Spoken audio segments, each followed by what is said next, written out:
Israel's war on Gaza is creating a generation of traumatized amputees. Thousands of children across the Strip have lost one or more limbs since the onslaught began. Sham is one of them. Sham was standing near the door and a piece of shrapnel hit her hand. I ran outside and found her hand hanging by a thread. It took her hours to be seen by a doctor, as not a single hospital in Gaza is fully functioning.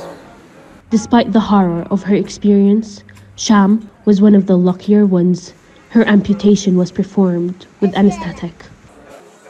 Many other children must endure having limbs amputated without pain relief. The situation's way beyond the medical staff's control, given the substantial number of injuries and the lack of medical equipment and resources that are required to deal with these cases. Without access to proper medical treatment, child amputees are unable to heal physically or mentally.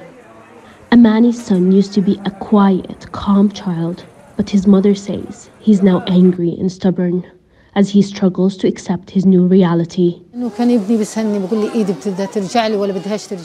He always asks me, will my hand grow back or not? And I do not know what to tell him.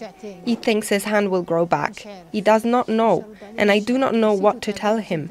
He keeps asking me, how am I supposed to play football? How am I supposed to hold the ball? This little boy may never take his first step.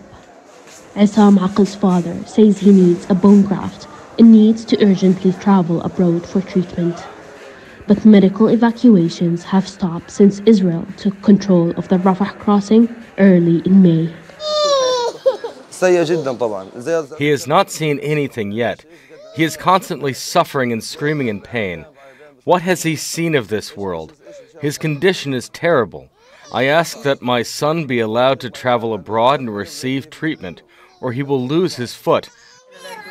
Doctors Without Borders has warned that amputees in Gaza are at a risk of fatal complications because of lack of proper medical treatment. Child amputees need specialized care because their bones are still growing. Care Palestinian children are being denied. Hind Khoudary, Al Jazeera, Deir al Balah, Gaza, Palestine. Make sure to subscribe to our channel to get the latest news from Al Jazeera.